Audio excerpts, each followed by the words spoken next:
Hello everyone, welcome back to the channel.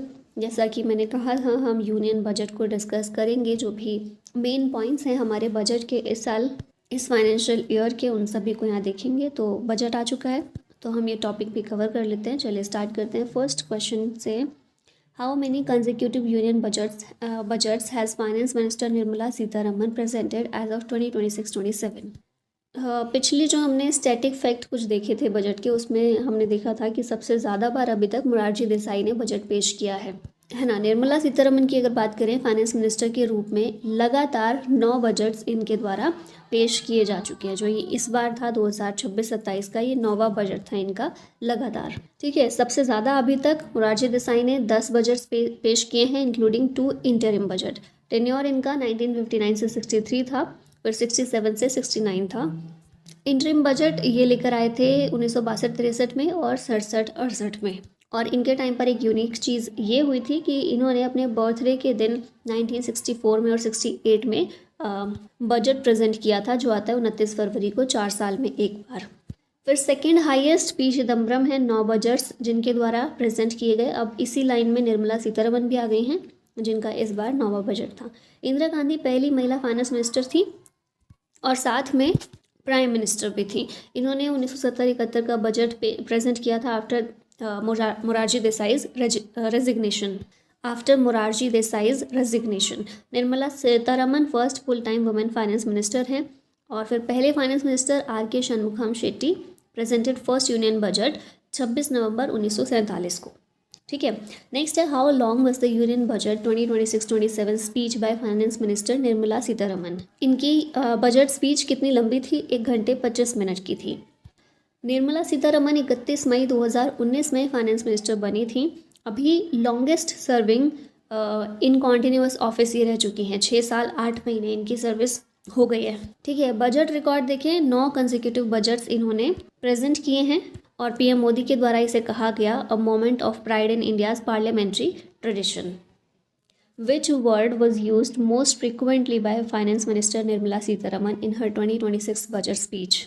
ये कोई exam में नहीं आने वाला है इस तरह का क्वेश्चन, बस एक फन फैक्ट की तरह इसको ले सकते हैं, क्योंकि हमारे कुछ न्यूज़ मीडिया ऐसे होते हैं जो इन चीज़ों को पकड़ते हैं कि कितनी बार कौन सा शब्द बोला गया, जो कहीं से कोई सेंस नहीं रखता है। पर चलिए फिर भी फन फैक्ट की तरह इसको लीजिए। टैक्स शब्द जो है ये मोस्ट फ्रिक्वेंटली यूज़ किया गया फाइनेंस मिनिस्टर के द्वारा। अब यहाँ पर ये सारे शब्द दिए गए हैं कि किस शब्द को कितनी बार इन्होंने यूज़ किया। जैसे टैक्स जो है 140 बार टैक्स शब्द यूज़ किया गया, जो सबसे ज़्यादा था। और ये बात जानने का कोई मतलब नहीं है। चलिए नेक्स्ट देखते हैं question. For the first time in Indian budget history the union budget of 2026-27 was presented on. पहली बार ऐसा हुआ है कि संडे को प्रेजेंट किया गया। मैं भी पहले ये सोच रही थी कि 1 फरवरी को वैसे बजट प्रेजेंट किया जाता है, लेकिन उस दिन संडे था, तो मुझे लगा कि शायद इस बार 2 फरवरी को आने वाला है, मंडे के दिन आएगा, लेकिन संडे को ही आ गया, है ना। वरना यूजुअली वर्किंग डेज पर बजट को प्रेजेंट किया जाता है। तो for the first time budget history में ऐसा हुआ है कि संडे के दिन बजट प्रेजेंट किया गया है। नेक्स्ट है the public capital expenditure in financial year 2014 and 15 was 2 lakh crore rupees. What is the proposed allocation for financial year 2026-27? Public capital expenditure 2014-15 में 2 लाख करोड़ रुपए था, अभी ये 12.2 लाख करोड़ रुपीज़ है। पब्लिक कैपिटल एक्सपेंडिचर इसे बढ़ा दिया गया है, 12.2 लाख करोड़ रुपए कर दिया गया है। Continue decade long policy of crowding in private capital through public investment. अब अगर इस शब्द को समझने की कोशिश करें, पब्लिक कैपिटल एक्सपेंडिचर को, तो सरकार के द्वारा जब लॉन्ग टर्म इन्वेस्टमेंट की जाती है, यानी इंफ्रास्ट्रक्चर पर, जैसे रोड्स हैं, रेलवेज़ हैं, इन पर स्पेंड किया जाता है, या फिर स्कूल्स बनाने के लिए, है ना, इस तरह की बिल्डिंग्स बनाने के लिए जब स्पेंड किया जाता है तो वो आ जाता है पब्लिक कैपिटल एक्सपेंडिचर। तो ये 2014-15 में 2 लाख करोड़ रुपए था, अभी उससे कहीं ज़्यादा बढ़ाकर 12.2 लाख करोड़ रुपए कर दिया गया है। ऑब्जेक्टिव क्या है इसका? To build national resilience via infrastructure push. अब इसमें कुछ नए टूल्स भी ऐड किए गए हैं, जैसे dedicated REITs for recycling real estate assets of CPSEs and expense asset monetisation framework to unlock value and fund growth. इसके लिए सरकार इंफ्रास्ट्रक्चर रिस्क गारंटी फंड को भी सेटअप करेगी to strengthen the confidence of private developers, ताकि private developers जो भी infrastructure development कर रहे हैं उसमें उनका रिस्क कम से कम हो सके। नेक्स्ट है what are the estimated non debt receipts of the union budget 2026-27। ये नॉन डेट रिसीट्स क्या है? नॉन डेट रिसीट्स ऐसी सरकार को होने वाली ऐसी आय है जिसको बाद में जाके सरकार को रीपे नहीं करना है, या फिर वो सरकार की लायबिलिटी नहीं बनेगी आगे जाके, जबकि वो रेवेन्यू रिसीट्स हैं, जैसे कि टैक्स के थ्रू सरकार के पास जो पैसा आता है, या फिर फीस के थ्रू आता है, या फिर डिसइन्वेस्टमेंट अगर किसी पीएसयू का सरकार के द्वारा किया गया है, या फिर लोन दिया था उसकी रिकवरी हो गई है। तो मतलब ये सारा पैसा ऐसा है जो सरकार के पास आया है जो फ्यूचर में सरकार को रीपे नहीं करना है ना, जो लोन के रूप में नहीं है, ऐसा होता है नॉन डेट रिसीट्स। और ये यूनियन बजट 2026-27 में एस्टिमेटेड कितना है? 36.5 lakh crore rupees.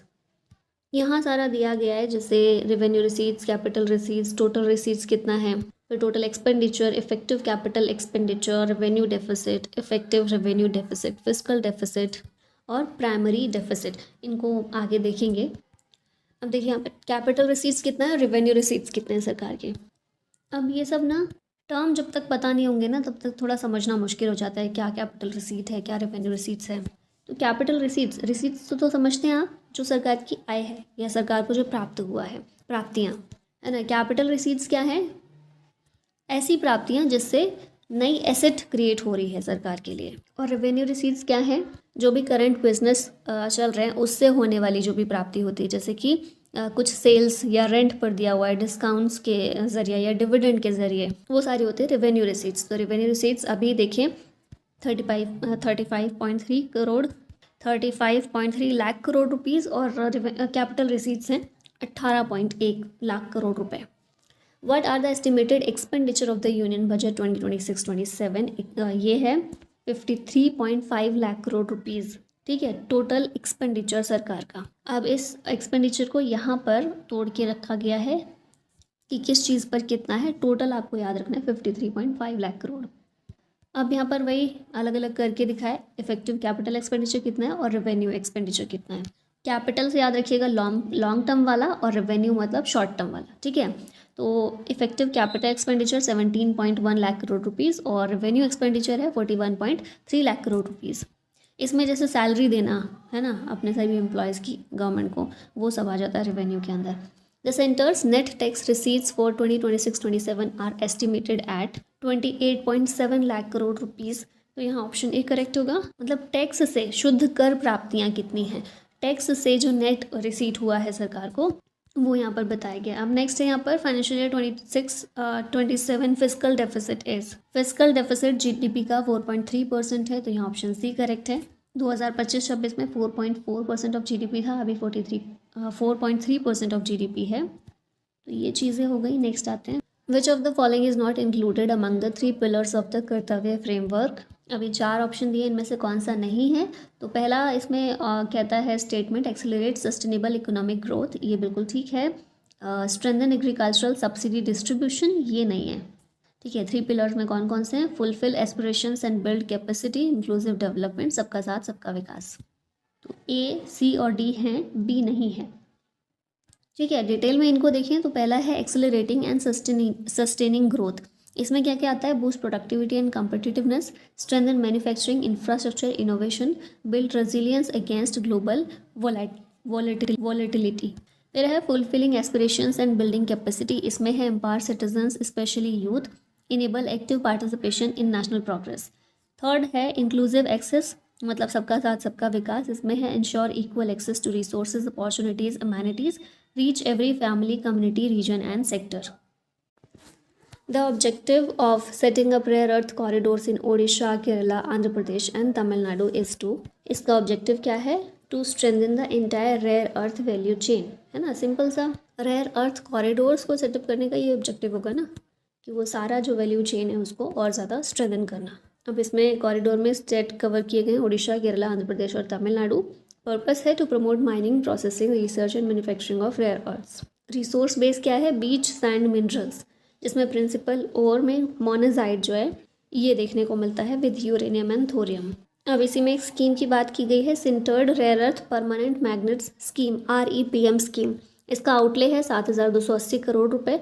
Capacity target है 6000 MTPA integrated REPM manufacturing allocating among 5 beneficiaries. अब इसमें इंसेंटिव्स भी दिए जाएंगे, जैसे 5 साल over a period of 5 years 6450 crore rupees sales linked incentives दिए जाएंगे। 750 करोड़ रुपए कैपिटल सब्सिडी इसमें दी जाएगी इस स्कीम के तहत। अब चलिए आगे चलते हैं। क्वेश्चन है, according to the budget document how many individuals have exited multi dimensional poverty so far. अभी तक मल्टी डायमेंशनल पॉवर्टी से कितने लोग बाहर आ चुके हैं। बजट डॉक्यूमेंट में क्या बताया गया है इसके बारे में, तो 25 करोड़ लोग जो हैं वो बाहर आए हैं मल्टी डायमेंशनल पॉवर्टी से इन द लास्ट डिकेड मतलब 10 साल का पीरियड जो होता है। 2013-14 से 22-23 के बीच में जो इससे पहले का डेटा है उसमें बताया गया है कि इस पीरियड के टाइम में 24.82 करोड़ लोग ये मल्टी डायमेंशनल पॉवर्टी से बाहर आए। तो लगभग उसी के जैसा ये भी डेटा है पॉवर्टी रिडक्शन के बारे में। पॉवर्टी रेट में डिक्लाइनिंग की बात करें तो हेड काउंट रेशियो जो है 29.17% था, जो कम होकर 11.28% हुआ है। अब स्टेट लेवल पर देखिए तो बिगेस्ट इम्प्रूवमेंट उत्तर प्रदेश में देखने को मिली, बिहार में और मध्य प्रदेश में। और ये जो चेंज आया है, इतने लोग गरीबी से बाहर आए हैं, इसके ड्राइवर्स क्या है मेन, पोषण अभियान न्यूट्रिशन के लिए, अनीमिया मुक्त भारत जो हेल्थ क्षेत्र में जिसने अच्छा काम किया, स्वच्छ भारत मिशन सैनिटेशन के फील्ड में, और जल जीवन मिशन क्लीन वाटर एक्सेस के लिए। Which of the following schemes aims to provide dignified livelihood opportunities to persons with disabilities through industry relevant and customised training. Person with disability जो होते हैं उनके लिए कौन सी स्कीम है जिससे उन्हें एक अच्छी लाइफ जीने का अवसर मिले, वो है Divyangjan Kaushal Yojana. Target people persons with disabilities हैं। ऑब्जेक्टिव है industry relevant customised training for dignified livelihoods. 200 crore रुपए इसके लिए बजट एलोकेट किया गया है।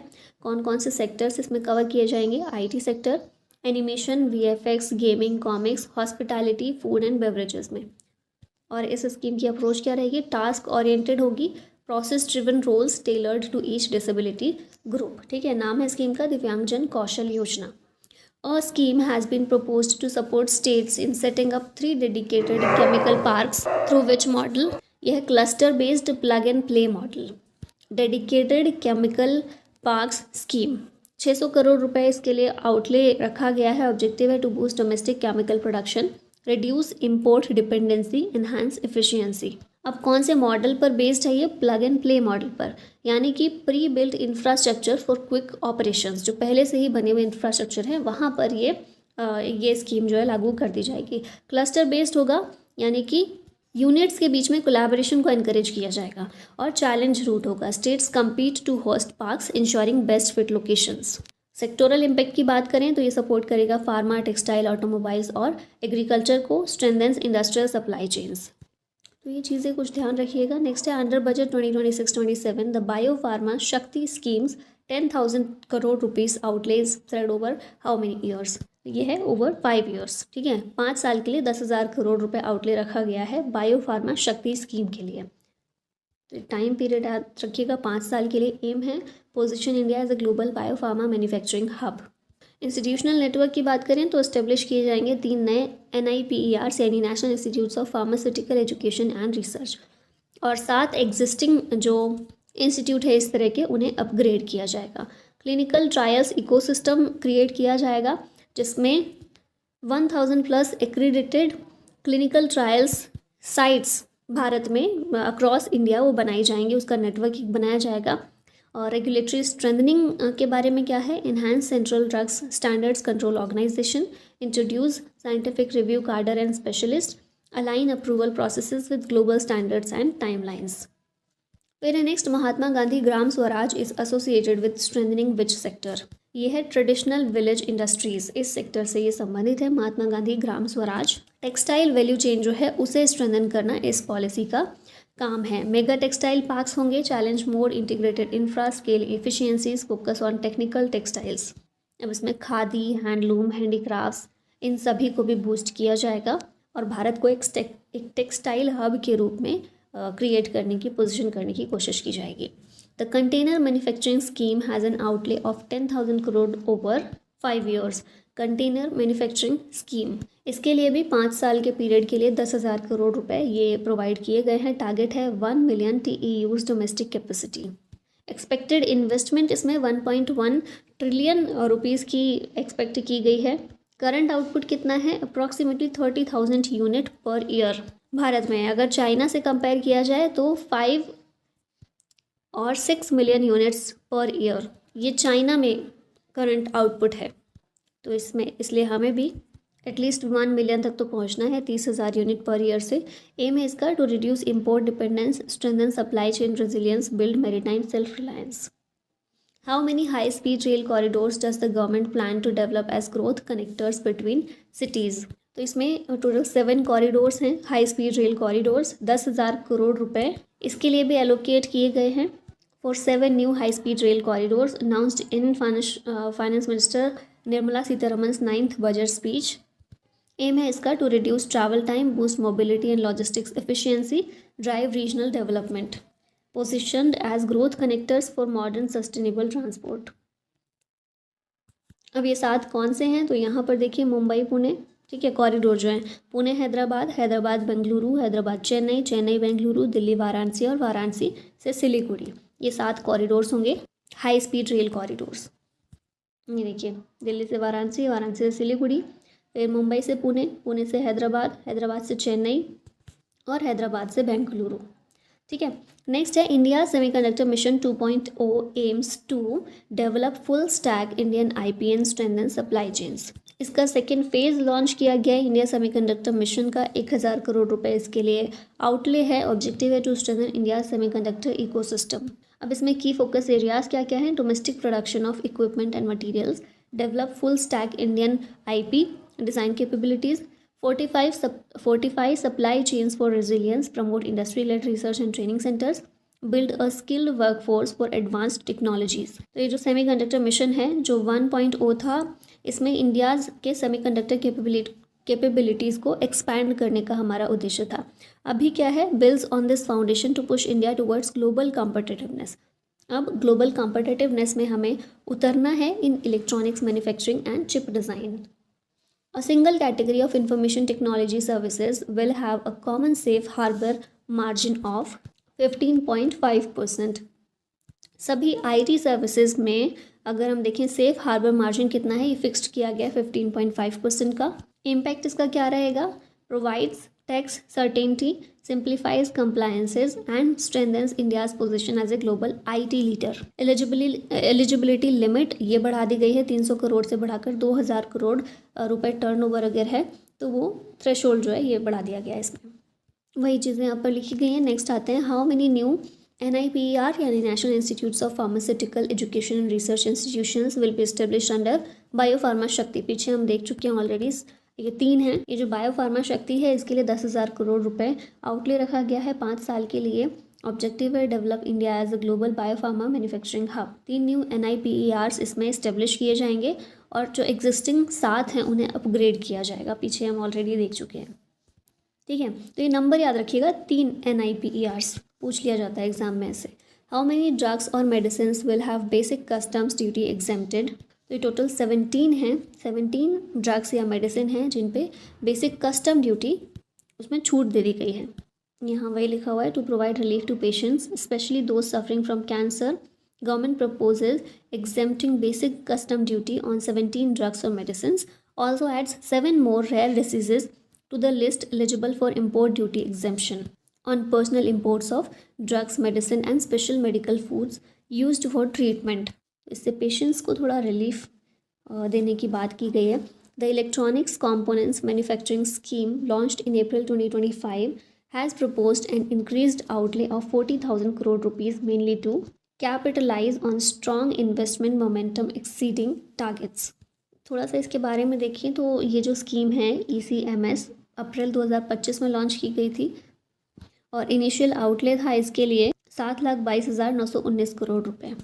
परफॉर्मेंस देखिए तो इन्वेस्टमेंट कमिटमेंट्स जो हैं ऑलरेडी टारगेट से डबल चल रहे हैं अभी, है ना। 1 साल भी नहीं हुआ है अभी और ये जो टारगेट्स हैं उससे डबल ये स्कीम चल रही है, काम कर रही है। और बजट में अभी अपडेट क्या किया गया, इसमें आउटले जो है बढ़ाकर 40,000 करोड़ रुपए किया गया है टू सस्टेन मोमेंटम। अच्छा, और क्या क्या चीज़ें हैं? जितनी भी IT सर्विसेज हैं जैसे software development, IT enabled services, KPO, contract R&D, इन सभी को इंफॉर्मेशन टेक्नोलॉजी सर्विसेज के अंदर क्लब कर दिया गया है। फिर सेफ हार्बर मार्जिन हम देख चुके हैं 15.5% है। Common across IT services threshold enhancement कितना किया गया, 300 करोड़ से बढ़ाकर 2000 करोड़ टर्नओवर एलिजिबिलिटी रख दी गई है। ये सब चीज़ें हैं इसके बारे में।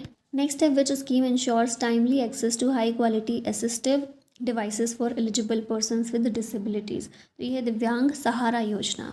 मोबिलिटी एड्स, लो विजन या फिर hearing devices, e Braille, smart hearing tools, cognitive solutions, ये सारे असिस्टिव प्रोडक्ट्स हैं इसमें। अब ये जो है ना बेसिकली दिव्यांग लोग जो हैं उनके लिए जो भी डिवाइसेस की ज़रूरत होती है उन्हें भारत में ही मैन्युफैक्चरिंग करना, ताकि फिर बाहर से इंपोर्ट ना करना पड़े, इंपोर्ट को कट किया जा सके और डोमेस्टिक मैन्युफैक्चरिंग जो है उसको बढ़ावा दिया जा सके। Which country will host the first ever global big cat summit. ये है भारत। ये जो समिट हुई है इसका एम क्या था, to unite big cat range nations, biodiversity champions and climate security stakeholders. India की अचीवमेंट क्या क्या रहेगी, इंडिया को ये मौका मिला कि वो होस्ट कर सके ये, तो भारत ने काफ़ी काम किया है इस क्षेत्र में, जैसे कि टाइगर पॉपुलेशन भारत ने डबल की है, एशियाटिक लायन के नंबर्स को बढ़ाया है और अफ्रीकन चीता री इंट्रोडक्शन प्रोग्राम भी भारत ने लॉन्च किया था। अब इंटरनेशनल बिग कैट अलायंस जो है इसके बारे में बात कर लेते हैं। 2023 में इसे भारत ने ही लॉन्च किया था। इसमें 7 तरह की कैट्स हैं जिन पर फोकस किया गया है, जैसे tiger, lion, leopard, snow leopard, jaguar, cheetah और प्यूमा। पर्पस है इसका global cooperation, research, policy exchange and sustainable funding. To support girls students in higher education STEM institutions, how many girls hostels will be established. तो हर एक district में एक girls hostel को establish किया जाएगा ताकि स्टेम इंस्टीट्यूशंस के अंदर जो हायर एजुकेशन में गर्ल्स को सपोर्ट किया जा सके।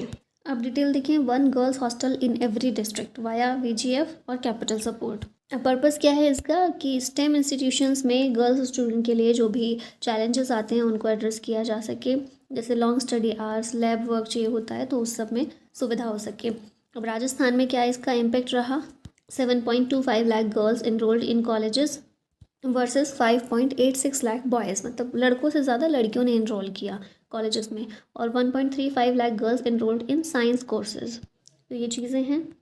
अब क्योंकि गर्ल्स एजुकेशन की बात हुई तो बेटी पढ़ाओ बेटी बचाओ, नहीं बेटी बचाओ बेटी पढ़ाओ, इस स्कीम की बात भी कर लेते हैं। तो इसे 22 जनवरी 2015 में लॉन्च किया गया था पानीपत हरियाणा से by PM Narendra Modi. Aim है इसका to address declining child sex ratio, promote education and empowerment of girls. Nature क्या है, फ्लैगशिप सोशल कैंपेन है ये, और ये ट्राई मिनिस्ट्रियल इनिशिएटिव है, मतलब इसमें women and child development ministry का भी रोल है, हेल्थ एंड फैमिली वेलफेयर भी इसमें शामिल है और मिनिस्ट्री ऑफ एजुकेशन भी इसमें शामिल है। की ऑब्जेक्टिव्स क्या हैं, combat gender bias and discrimination, raise awareness and encourage community participation, improve delivery of welfare services for women and girls and ensure survival, safety and quality education for the girl child. Coverage देखिए, initially launched in 100 gender critical districts, expanded to all districts across India. The Yuva Shakti driven budget primarily highlights the government's sankalp to focus on poor, underprivileged and disadvantaged sections. संकल्प मतलब क्या होता है, commitment. तो core commitment क्या है, prioritise the poor, underprivileged and disadvantaged. Balance approach क्या है, growth with inclusion, ambition aligned with equity. अब 3 कर्तव्य हैं इसमें, ड्यूटीज़ हैं। पहला है एक्सेलरेटिंग ग्रोथ, फिर दूसरा फुलफिलिंग एस्पिरेशंस और तीसरा equitable access.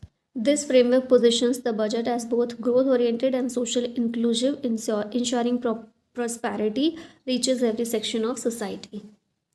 The tax on overseas tour program packages has been reduced from 5% and 20% to 2%.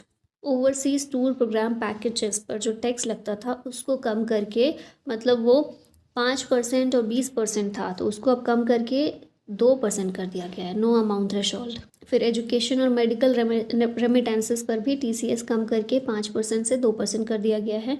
Man power services में explicitly brought under contractor payments for TDS clarity, TDS applicable at 1% और 2% only. ठीक है, next आते हैं। In which state is the Indian institute of creative technologies setting up AVGC content creator labs in 15,000 secondary schools and 500 colleges. देखिए ये जो होता है ना सोशल मीडिया वाला या फिर कंटेंट क्रिएटर वाला जो सेक्टर है, इसको ऑरेंज इकोनॉमी कहा जाता है, ये चीज़ याद रखिएगा। ठीक है, अगर पूछा जाए ऑरेंज इकोनॉमी क्या है, तो कंटेंट क्रिएशन, वीएफएक्स, गेमिंग, ये सारी आ जाती है ऑरेंज इकोनॉमी के अंदर। अब सरकार क्या करेगी कि महाराष्ट्र के अंदर Indian institute of creative technology setup करेगी, जिसमें एवीजीसी कंटेंट क्रिएटर लैब्स होंगी 15,000 सेकेंडरी स्कूल्स और 500 कॉलेजेस के अंदर, जहाँ पर बच्चों को ये सुविधा प्रोवाइड की जाएगी कि वो ऑरेंज इकोनॉमी को सीख सके, फिर उसमें आगे जाके योगदान दे सके, क्योंकि ये वाला जो सेक्टर है ऑरेंज इकोनॉमी वाला काफ़ी अभी ग्रोथ कर रहा है ना। ग्रोथ इसमें देखने को मिल रही है, ग्रो कर रहा है। एनिमेशन, वीएफएक्स, गेमिंग, कॉमिक्स, ये वाला सेक्टर। तो ऐसे उम्मीद है कि 2030 तक लगभग 2 मिलियन प्रोफेशनल्स जो हैं इतने वर्क फोर्स की ज़रूरत पड़ेगी इस सेक्टर के लिए। तो इसलिए पहले से ही इस पर काम किया जाएगा। 15,000 स्कूल्स और 500 कॉलेजेस में क्रिएटर्स लैब्स सेटअप की जाएगी महाराष्ट्र के अंदर, ताकि स्कूल में और कॉलेजेस में जो बच्चे होते हैं, स्टूडेंट्स होते हैं, वो इसको अच्छे से सीख सकें, इस क्षेत्र में अपने स्किल को डेवलप कर सकें। नेक्स्ट देखते हैं क्वेश्चन है, under the Khelo India mission the government plans to transform the sports sector over 10 years. तो ऑप्शन सी करेक्ट हो जाएगा यहाँ पर। खेलो इंडिया मिशन लॉन्च किया गया है to transform India sports ecosystem over the next decade, यानी कि 10 साल। फोकस एरियाज क्या है इसमें? Talent development, infrastructure creation, manufacturing and employment generation. 500 crore रुपए का बजट एलोकेशन किया गया है for promotion of sports goods manufacturing. अगला है, what is the primary purpose of Bharat Vistaar. इसका प्राइमरी पर्पस है to integrate agri stack portals and ICAR agricultural practices using AI। अब ये मीनिंग क्या है इसकी? विस्तार जो है इसकी फुल फॉर्म है virtually integrated system to access agricultural resources. Multilingual AI tool होगा ये, और ये एग्री स्टैक पोर्टल्स और ICAR पैकेज को लिंक करेगा विद AI सिस्टम्स। इम्पैक्ट क्या रहेगा इससे? Boost farm productivity, enable better farmer decision making, reduce risk via customised advisory support. अब इसके लिए कमेटी एक प्रपोज की गई है, high powered standing committee, education to employment and enterprise committee.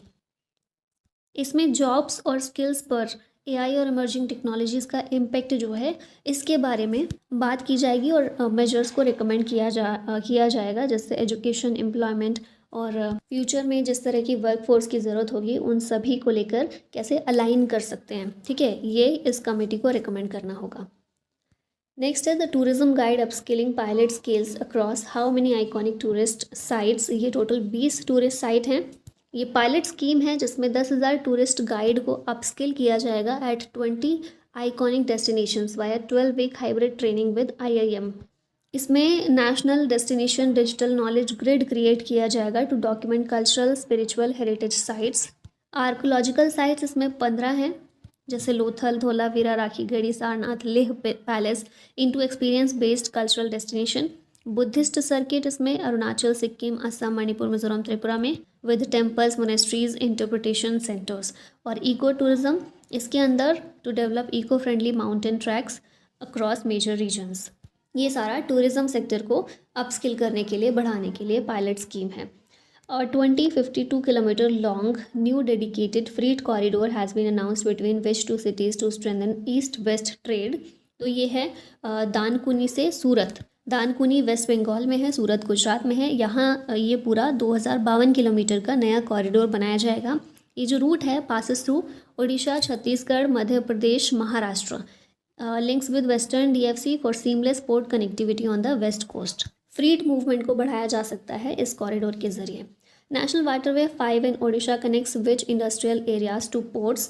तो ये जो है तालचेर, अंगुल टू पारादीप या फिर धामरा पोर्ट्स, इसको कनेक्ट करता है नेशनल वाटरवे 5। महानदी और Brahmani delta with Kalinga Nagar and Talcher industrial belts in Odisha, इसको कनेक्ट करता है। It links mineral rich Talcher and Angul and industrial hubs to Paradip and Dhamra port.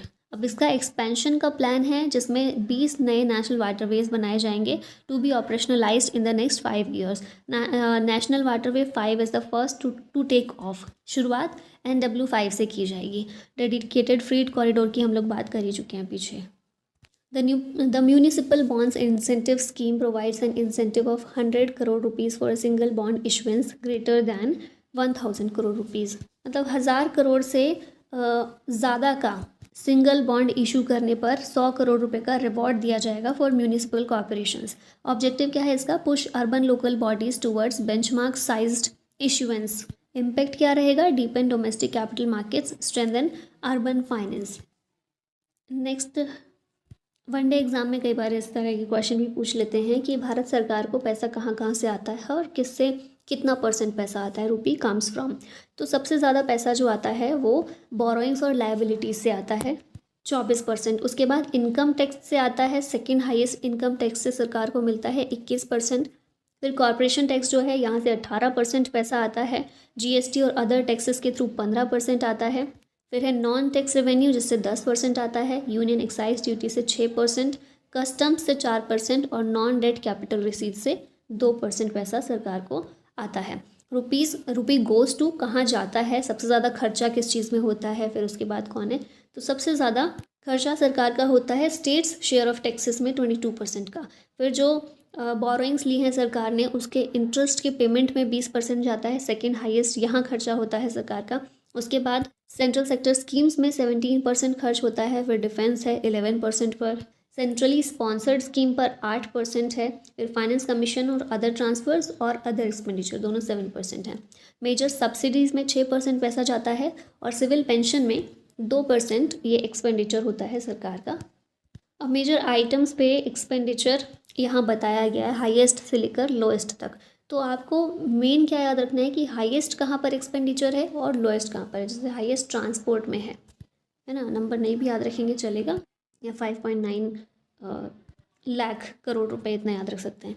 और लोएस्ट है डेवलपमेंट ऑफ नॉर्थ ईस्ट में, ठीक है। ट्रांसपोर्ट के बाद डिफेंस सेकेंड नंबर पर आता है, मतलब सरकार किसके लिए कितना ज़्यादा बजट सरकार ने दिया हुआ है, तो ट्रांसपोर्ट के लिए सबसे ज़्यादा दिया है, फिर डिफेंस पर है, और फिर थर्ड पर है रूरल डेवलपमेंट। सबसे कम फाइनेंस और डेवलपमेंट ऑफ नॉर्थ ईस्ट में है। अब यहाँ पर यूनियन बजट 2026-27 की एंड में समरी दे दी गई है आप लोगों के लिए, जिसमें से मेन कुछ चीज़ें ना आपको बहुत अच्छे से याद रखनी है। जैसे कि बजट का विजन क्या है हमारा 2026-27 के बजट का। युवा शक्ति driven budget underlines the government's resolve, मतलब कि संकल्प to prioritise the poor, underprivileged and disadvantaged. 3 core कर्तव्य दिए गए हैं इसमें, तो ये याद रखने हैं। पहला कर्तव्य क्या है, दूसरा क्या है, तीसरा क्या है। पहला है to accelerate and maintain high economic growth, दूसरा है to meet people's aspirations while strengthening their capacities, और तीसरा है to ensure inclusive development in line with सबका साथ सबका विकास। क्वेश्चंस के थ्रू हम ये चीज़ें देख ही चुके हैं। अब ये सारी वही चीज़ें हैं क्वेश्चन के थ्रू हम ऑलरेडी देख चुके हैं। आप यहाँ पर एक साथ सारा पढ़ सकते हैं समरी के रूप में, पॉज करके इसको पढ़ लीजिए या फिर इसका स्क्रीनशॉट भी आप ले सकते हैं। और चलिए इसी के साथ ख़त्म करते हैं इस वीडियो को। अगर आप इंडो पाठशाला की किसी बैच में एनरोल होना चाहते हैं तो ऐप डाउनलोड कीजिए, वहाँ पर पेड कोर्सेज़ में आप जाएंगे तो आपको जो भी कोर्सेज़ हैं वो अवेल हो जाएंगे। And thank you so much for watching this video. जय हिंद।